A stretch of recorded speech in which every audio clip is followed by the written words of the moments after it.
Now, I might be a little bit late to this party, but the new CTP of Liberation has been released now for quite a while, and I haven't heard anything.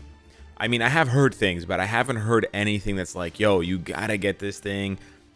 This is not really, my first impressions at least, this is not like a must-have CTP. This is not like a CTP of Rage.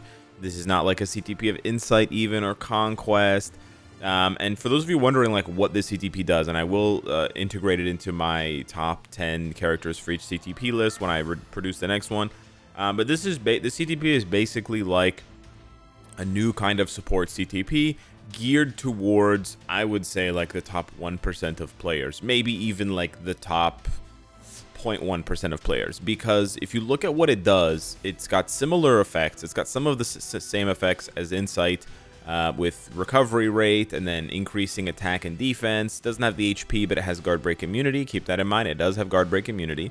And then it has a buff to all allies, which in this case increases damage to all instincts, which is not like a terribly good effect. It's not like a bad effect. It's good to have extra damage, and you can see it as a support CTP in all of the same ways generically that the Insight CTP is a support CTP.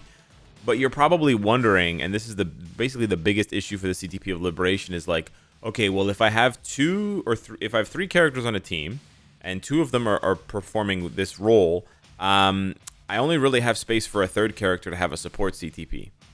And then that's where you basically, if you already have an Insight, it's where the Liberation kind of comes in and has to compete. Now, when you reforge it, you're going to get one of 2 effects. Again, in this way, it's exactly the same as the Insight, where you have a PvP effect and you have a PvE effect. So the PvE effect increases damage. It's the bottom one. The PvE effect increases damage dealt by 20% to targets with a higher max HP than the character. Unless you're Hulk fighting against, like, even stage 1 of Null has more HP than your Hulk. So it's impossible, basically. It's impossible. You will always, in every PvE content, you're always fighting an enemy that has more max HP.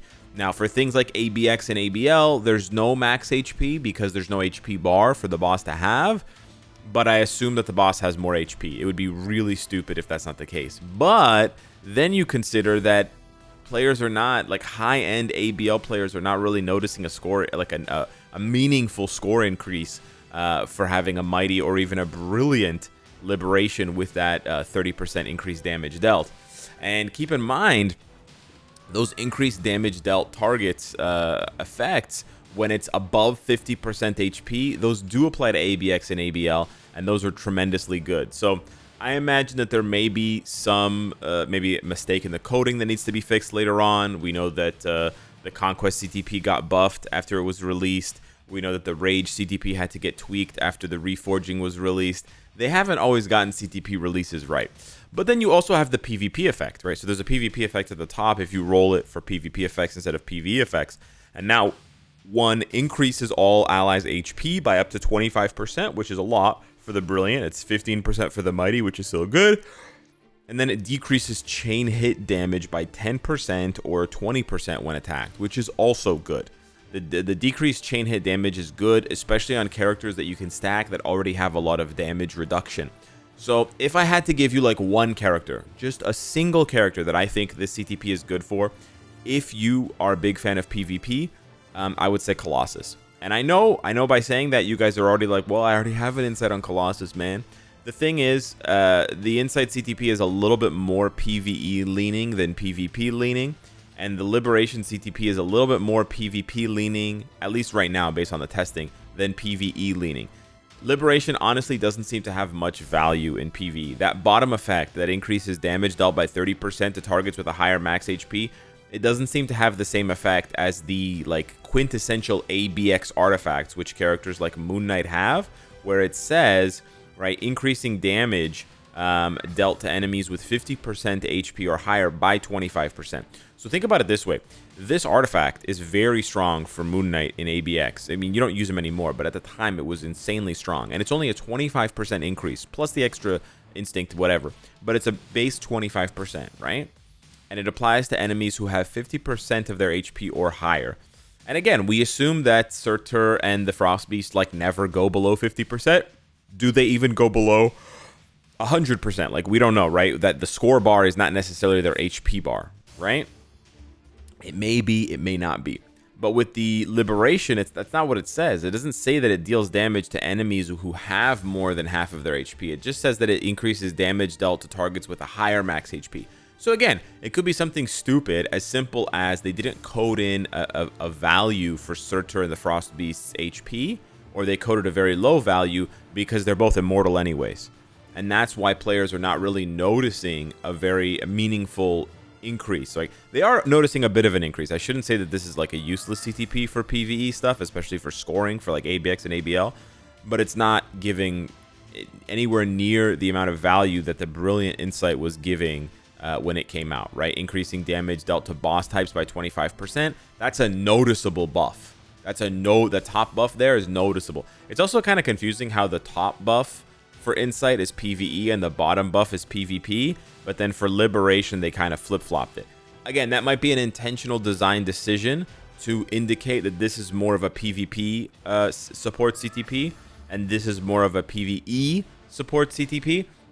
I could definitely see that.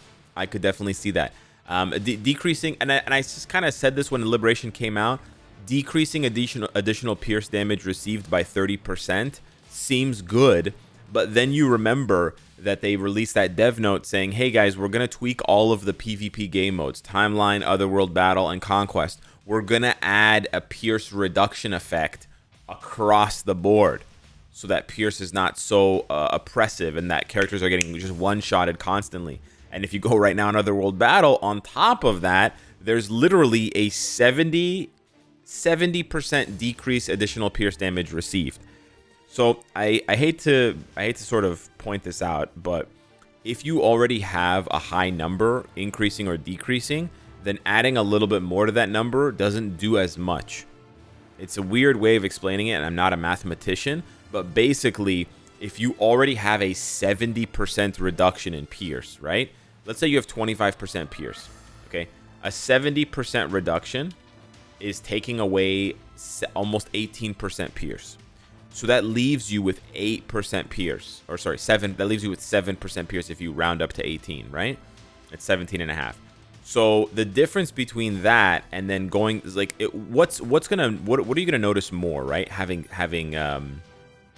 you know, because then you take that last 7% pierce that you have, and then you take off 30%. It's not like the effects stack, right?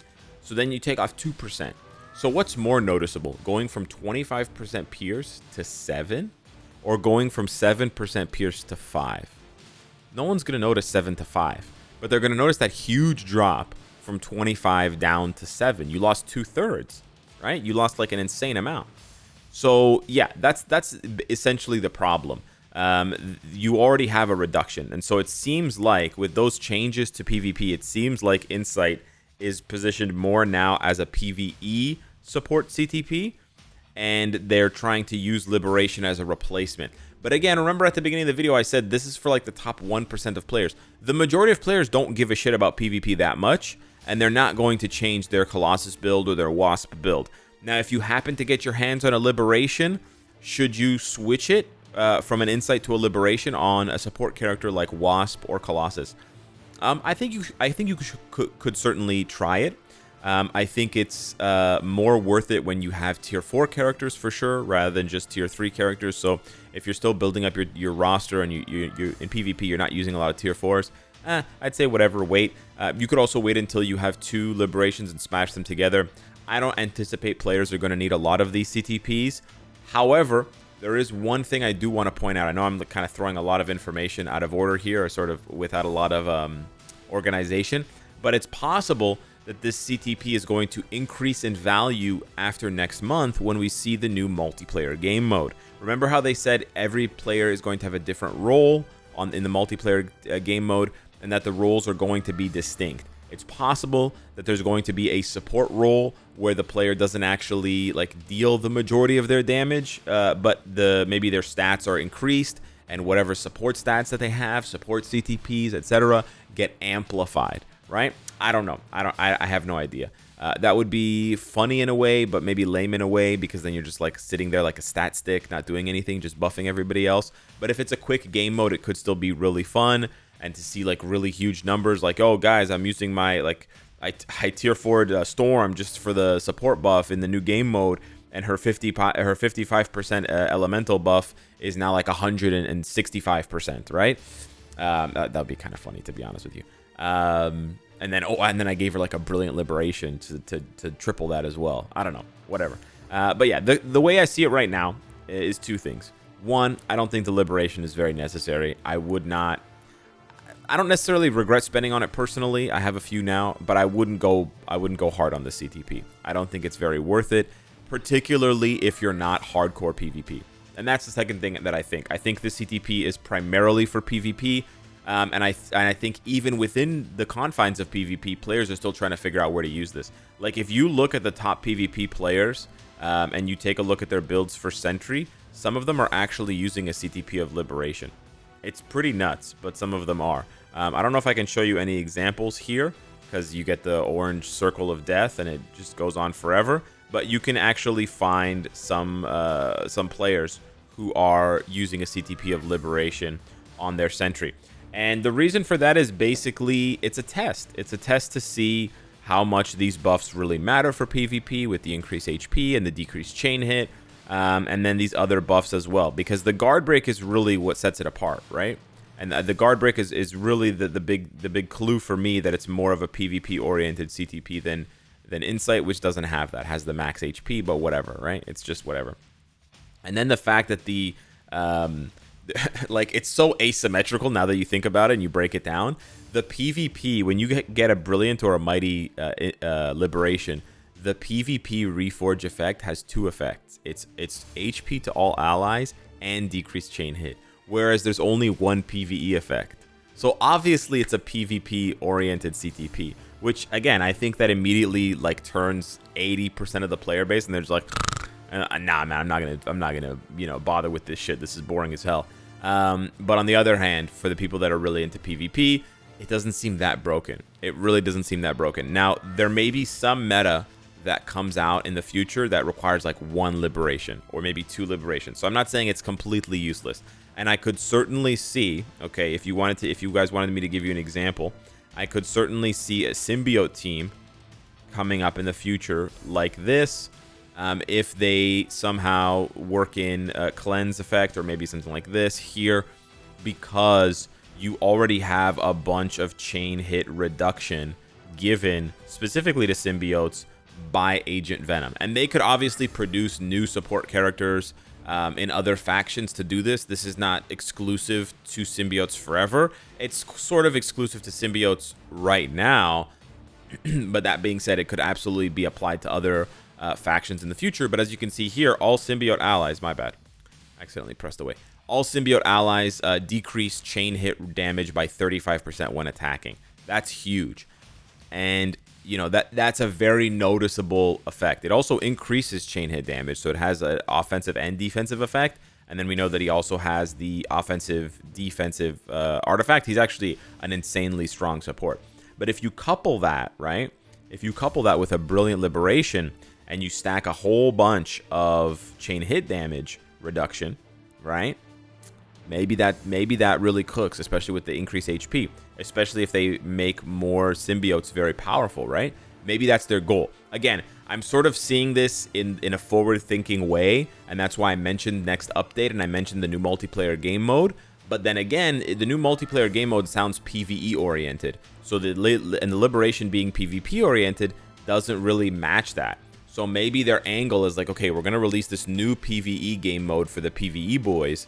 We released the liberation already, and now we're going to release these new PvP characters. Maybe it's Apocalypse, maybe it's Null, who knows? And they're going to be so good if you can pair them somehow with the liberation, and we're going to make the PvP whales cough up the money, right? Cough up the dough. Again, I don't know, right? We'll have to wait and see. A lot of times Netmarble does this where they release the CTP and they release that like event where it was discounted to gamble for it.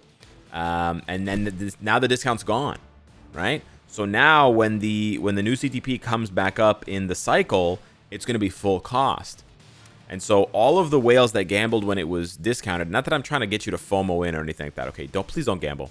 But I'm trying to say, like, psychologically, right? You introduce this item, and the value of the item is not really obvious. It's kind of vague. You're still gonna bait some of the whales into gambling for it. Sure, whatever, you get your money. But then all of the other whales who are like, I'm smarter than you, Netmarble. I'm not gonna gamble for the CTP of Liberation. This thing doesn't look very good. I'm gonna wait for the reviews. A month goes by, 2 months goes by, 3 months goes by, whatever. And then all of a sudden, right? There's a new character, there's a new game mode, whatever, there's a change, and then like the usage of the CTP spikes. And the whales are like, bro, you need to have one of these on your account. Like every high-end PvP account needs to have at least one liberation. This happened with Conquest. This happened with other CTPs, right? And now the whales who didn't get the liberation are scrambling. They're like, shit, I gotta get it. And then they're like, how am I gonna get it? And then they go look in the store, and it's like, oh, well, I mean, I guess you could gamble now.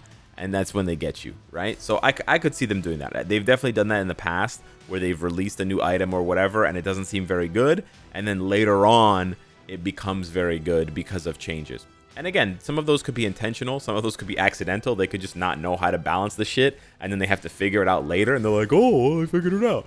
You know, they're not necessarily marketing masterminds, but we have to consider all possibilities. So yeah, that's my sort of breakdown of this CTP after not exactly a month, but feels like a month. It feels like ages, bro. It feels like ages.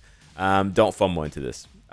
Again, I think that the easiest, simplest explanation for the CTP is for the top 1% or the top 0.5%. And then until we see a use case that is very, very powerful and very useful, I think you can safely avoid the CTP. If you happen to get one, you can consider slapping it on a PvP character, especially one that you use a lot in Timeline or Otherworld Battle. Or you can wait until you get two and you can smash them together into a Mighty and see what comes out. But yeah. Anyways, hit me up in the comments down below. Let me know what you think of the new CTP. Thank you so much for watching. Smash the like button if you enjoy the content. And I'll see you in the next one. Take care.